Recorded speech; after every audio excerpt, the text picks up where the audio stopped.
প্রিয় মাধ্যমিক পরীক্ষার্থীরা, তোমাদের হাতে কিন্তু একদম সময় নেই, তাই তোমরা আগে থেকে ম্যাপ পয়েন্টিং গুলো তোমরা সঠিকভাবে দেখে নাও। দেখো তোমাদের যে WBHS স্কুল থেকে যেই টেস্ট পেপারটি দিয়েছে সম্পূর্ণ বিনামূল্যে, দেখো তোমাদের কিন্তু প্রত্যেকটি সেট তোমাদের মাধ্যমিক WBHS টেস্ট পেপারের বোর্ডের যে টেস্ট পেপার রয়েছে সেই বোর্ডের টেস্ট পেপারের সম্পূর্ণ তোমাদের যে ম্যাপ পয়েন্টিং রয়েছে, মানচিত্র চিহ্নিতকরণ রয়েছে, সম্পূর্ণ আমি করিয়ে দেব। তবে প্রত্যেকটি সেট আমি করিয়ে দেব। তবে আজকে কিন্তু এটি আমার প্রথম সেট, বাকি সেটগুলো তোমরা পরপর পেয়ে যাবে। আগে থেকে দেখে রেখো, তোমাদের সম্পূর্ণ সেটগুলো আমি করিয়ে দিচ্ছি।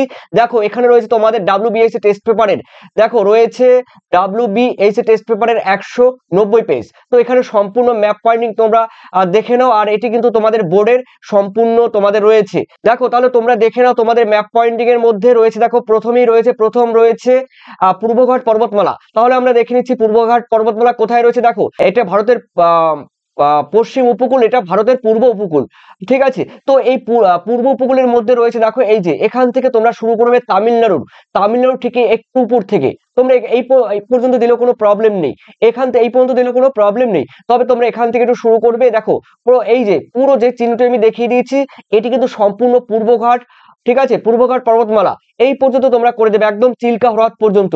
বোঝা গেল, এটা কিন্তু চিল্কা হ্রদ। এরপরে রয়েছে দেখো তোমাদের পরের কোশ্চেন আমি দেখে নিচ্ছি গোদাবরী নদী। তাহলে আমি দেখে নিচ্ছি গোদাবরী নদী কোথায় আছে। দেখো গোদাবরী নদী রয়েছে এই দেখো অন্ধ্রপ্রদেশে, এখানে রয়েছে গোদাবরী। দেখো এই যে ভাঁজটা রয়েছে, সেই ভাঁজ থেকে ভাঁজের পরে আরেকটা ভাঁজ রয়েছে, তারপরে দেখো একটু উঁচু জায়গা রয়েছে, একটু বিভিন্ন দ্বীপ টাইপের এই সব জায়গায় রয়েছে। তো এখান থেকে তোমরা কিন্তু এই নদীটি শুরু করবে, ঠিক আছে। তোমরা কিন্তু ম্যাপের এই মানে ম্যাপের বাউন্ডারি গুলো, সাইড গুলো আগে ফলো করবে। এই যে যেই নিচু জায়গাটা আছে, ঠিক আছে, এই যে অন্ধ্রপ্রদেশের ঠিক এই জায়গার ঠিক আরেকটু উপরে আরেকটু নিচু জায়গা আছে, তারপরে আরেকটু উপরে। দেখো এটি কিন্তু দেখো তোমরা এইভাবে করলেও কিন্তু তোমাদের অটোমেটিক হয়ে যাবে, এই পর্যন্ত করলেও তোমাদের হয়ে যাবে। তারপরে তুমি যদি মনে করো এরকম করে দেবে তাও হয়ে যাবে।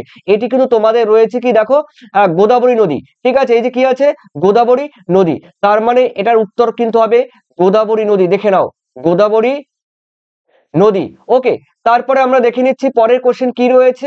পরের রয়েছে দেখো তোমাদের ম্যাপ পয়েন্টিং এর মধ্যে রয়েছে বছরে দুবার বৃষ্টিপাত যুক্ত অঞ্চল। তাহলে দেখে নিচ্ছি বছরে দুবার বৃষ্টিপাত যুক্ত অঞ্চল করমণ্ডল উপকূল। তোমরা তামিলনাড়ুর এই জায়গা থেকে শুরু করতে করতে করতে করতে তোমরা একদম অন্ধ্রপ্রদেশ পর্যন্ত যেতে পারো, তার জন্য কোনো প্রবলেম নেই। তার কারণ এই পর্যন্ত মানে গোদাবরীর পুরো দক্ষিণ অঞ্চল পর্যন্ত বছরে কিন্তু দুবার বৃষ্টিপাত হয়। এক হলো দক্ষিণ পশ্চিম মৌসুমী বায়ু, আরেকটু উত্তর পূর্ব শীতকালীন মৌসুমী বায়ু।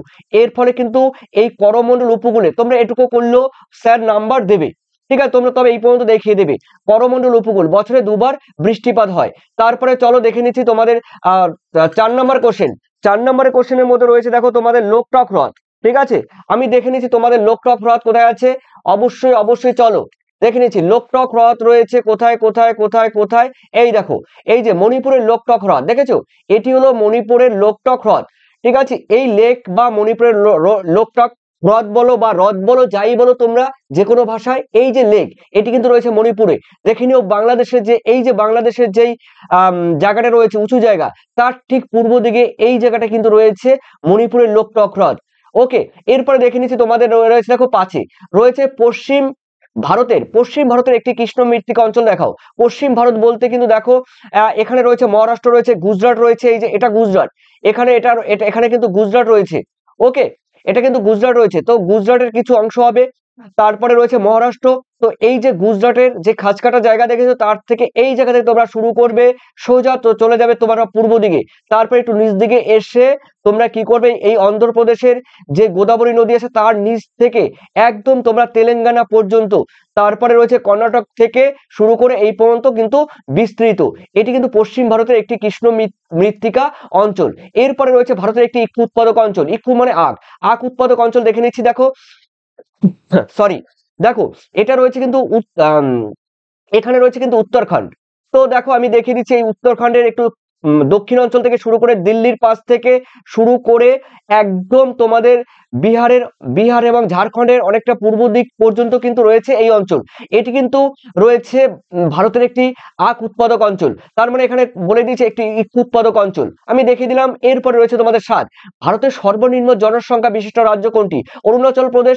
তাহলে আমাদের অরুণাচল প্রদেশ কোথায় আছে ম্যাপে, তোমরা জানো এই যে অরুণাচল প্রদেশ, এটা রয়েছে কিন্তু ভুটান, এটি কিন্তু ভুটান, এটা রয়েছে কিন্তু নেপাল, এগুলো তোমাদের কিন্তু ফলো করতে হবে। নেপাল, তো এই যে অরুণাচল প্রদেশ রয়েছে, এই অরুণাচল প্রদেশের এই কর্নার থেকে তোমরা চলে যাবে, এখানে কিন্তু রয়েছে অসম।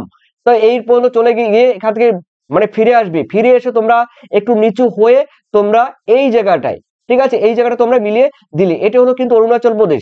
এখানে কিন্তু জনসংখ্যার ঘনত্ব কম, প্রত্যেক বর্গ কিলোমিটারে কিন্তু 17 জন, ঠিক আছে।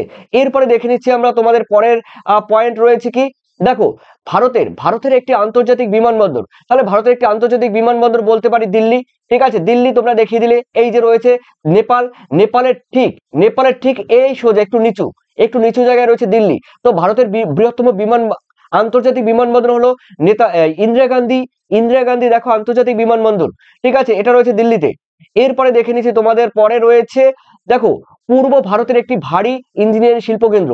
পূর্ব ভারতের একটি ভারী ইঞ্জিনিয়ারিং শিল্প কেন্দ্র কোথায় আছে দেখি তো? পূর্ব ভারতে দেখো রয়েছে চিত্তরঞ্জন। এই দেখো দুর্গাপুর, ওই যেসব জায়গায় রয়েছে বিশেষ করে, ঠিক আছে, কলকাতা তো এই জায়গাটা কলকাতায়, তো দুর্গাপুর এই দেখো এই একদম আরো পশ্চিম দিকে, ঠিক আছে, আরো পশ্চিম দিকে এই জায়গাটা রয়েছে কি চিত্তরঞ্জন, যেটা ভারতের একটি লৌহ ইস্পাত শিল্প কেন্দ্র। ওকে, এরপরে দেখে নিচ্ছি তোমাদের মানে ভারী ইঞ্জিনিয়ারিং শিল্প কেন্দ্র, সরি, চিত্তরঞ্জন একটি ইঞ্জিনিয়ারিং শিল্প কেন্দ্র। এরপরে রয়েছে দেখো তোমাদের 10, বলা হয়েছে পশ্চিম উপকূলের শুল্কমুক্ত বন্দর। দেখো মুম্বাই কিন্তু একটি শুল্কমুক্ত বন্দর, এটি রয়েছে। আর তোমরা জানো পূর্ব ভারত দিলেও কিন্তু কান্ডালা, পূর্ব ভারত দিলে কিন্তু তোমাদের হবে কান্ডালা। এখন কিন্তু পশ্চিম ভারত যেহেতু বলেছে, তো মুম্বাই হবে একটি শুল্কমুক্ত বন্দর। দেখো তোমাদের পুরো সম্পূর্ণ আমি করিয়ে দিয়েছি। তবে আর একটা কথা বলে দিয়েছি, দেখো তোমরা যারা হাতে কিন্তু আর সময় নেই, তোমরা যারা লাস্ট মিনিট যারা সাজেশন চাইছো 2025 সালের জন্য, তোমরা ম্যাপ পয়েন্টিং সহ তোমাদের শর্ট কোশ্চেন, যে তোমাদের এমসিকিউ রয়েছে, এসিকিউ রয়েছে, শূন্যস্থান পূরণ রয়েছে, সত্য মিথ্যা রয়েছে, বাম দিকের সঙ্গে ডান দিক মেলানো রয়েছে, টোটাল পেয়ে যাবে কিন্তু দেখো। আর 2 নাম্বার, 3 নাম্বার, তারপরে রয়েছে তোমাদের 5 নাম্বারের এই ধরনের কোশ্চেনের সাজেশন তোমরা পাবে, আর শর্ট কোশ্চেনের সম্পূর্ণ উত্তর পেয়ে যাবে। তবে তোমরা যারা পিডিএফ নেবে, পিডিএফ নিতে গেলে কিন্তু অবশ্যই তোমাদের দেখো 7890404016 এই নাম্বারে হোয়াটসঅ্যাপ করবে। অবশ্যই তোমরা পিডিএফ 1 দেখো 125 কিন্তু 125 তোমরা পেমেন্ট করলে কিন্তু সম্পূর্ণ তোমরা পিডিএফ পেয়ে যাবে। অবশ্যই তোমাদের মূল্যবান কমেন্ট সেকশনে জানিও। আর তোমাদের এর পরের দিন থেকে কিন্তু আবার তোমাদের সেকেন্ড যেটি রয়েছে সেই সেকেন্ড সেট কিন্তু করাবো, পরপর তোমাদের বাকি পেজগুলো আমি করিয়ে দেবো। অবশ্যই তোমরা কিন্তু কমেন্ট সেকশনে জানিয়ে দিও। ধন্যবাদ তোমাদের সবাইকে, থ্যাংক ইউ।